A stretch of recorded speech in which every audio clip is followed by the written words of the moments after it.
Assalamualaikum warahmatullahi wabarakatuh.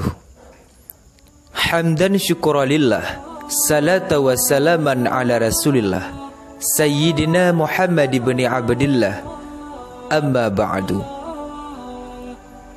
Saudaraku seiman dan seakidah, pada kesempatan kali ini saya ingin mengajak saudara-saudara untuk merenungkan kisah kelahiran Rasulullah sallallahu alaihi wasallam. Saudaraku, sebelum kelahiran Rasulullah sallallahu alaihi wasallam terjadilah sebuah peristiwa dahsyat. Pasukan Abrahah dari negeri Yaman, mereka berkumpul di Mekah dengan pasukan gajahnya yang besar.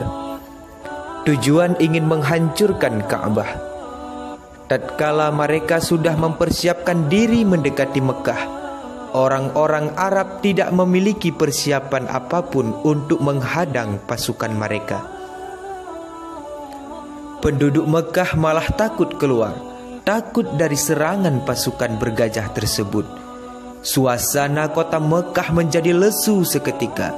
Semua mulut seakan tertutup membisu tanpa ada seorang pun yang berani menghadang aksi pasukan tersebut.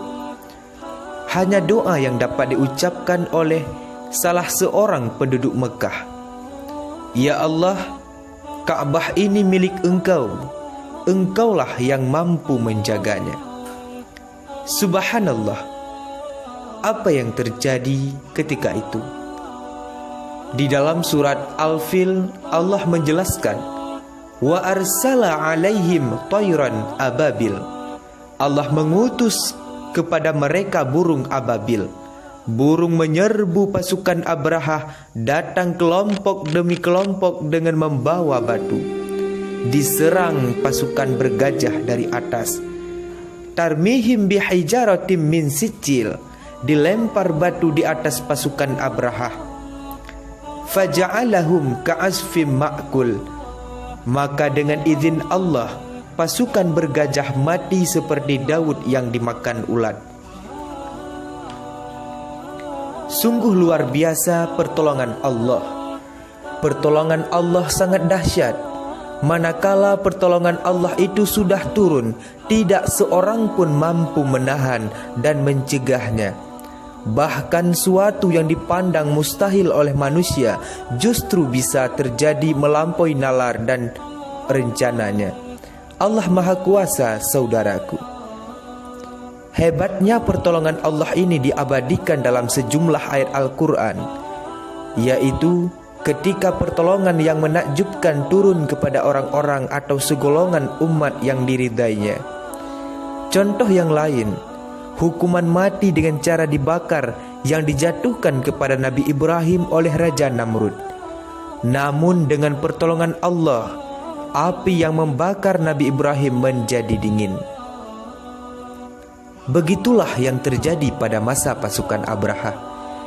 Betapa kuatnya angkatan musuh itu sehingga pemimpin dan penduduk Arab tidak berdaya untuk mempertahankan bangunan suci dari serangan pasukan tersebut.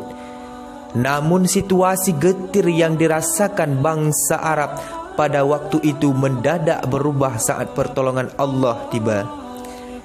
Saudaraku, peristiwa demi peristiwa yang terjadi menyampaikan spirit dan pesan berharga kepada kita, bahwa persoalan yang dialami oleh orang-orang terdahulu begitu berat, namun di sisi lain pertolongan Allah jauh lebih besar.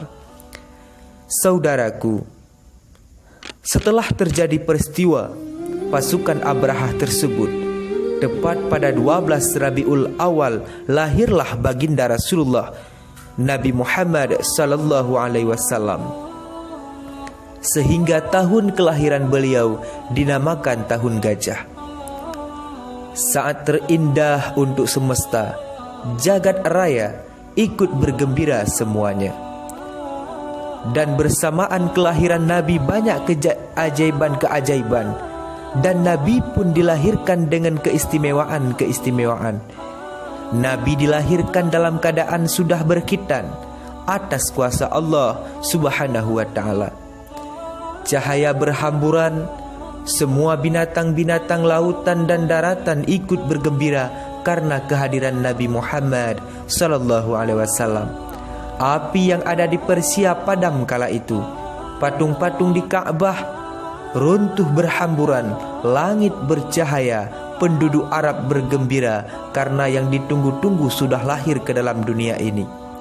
Tanda-tanda sudah lengkap yang bahwa bayi Aminah kelak akan tumbuh menjadi seorang pemimpin. Rahmatan lil alamin, pelindung bagi umat. Lalu diambil bayi Aminah oleh Abdul Muttalib, dibawa mengilingi Ka'bah seraya berkata, "Shalla alaikallahu ya Adnani, ya Mustafa ya Safwatar Rahmani, alhamdulillahilladzi a'tani hadzal ghulamat thayyibal ardani." Saudaraku seiman dan seakidah, kemudian bayi Aminah tersebut diberi nama oleh Abdul Muttalib dengan nama Muhammad, artinya terpuji. Ada seorang yang bertanya kepada Abdul Muttalib, "Wahai Abdul Muttalib, lantas mengapa engkau menamai cucumu dengan Muhammad, sementara kakek-kakeknya tidak ada yang bernama Muhammad sebelumnya?" Abdul Muttalib pun menjawab, "Saya menamai cucu dengan nama Muhammad. Harapan saya ke depan, bayi ini akan tumbuh menjadi seorang pemuda yang dikagumi dan disanjung oleh seluruh isi bumi dan langit." Subhanallah, saudaraku. Inilah sekilas kisah kelahiran Nabi Muhammad sallallahu alaihi wasallam. Maka senantiasalah berselawat kepadanya. Kita memohon kepada Allah supaya kita termasuk golongan-golongan yang mendapat syafaat daripada baginda Rasulullah Muhammad sallallahu alaihi wasallam di hari akhir nanti. Wassalam. Billahi taufik wal hidayah. Wassalamualaikum warahmatullahi wabarakatuh.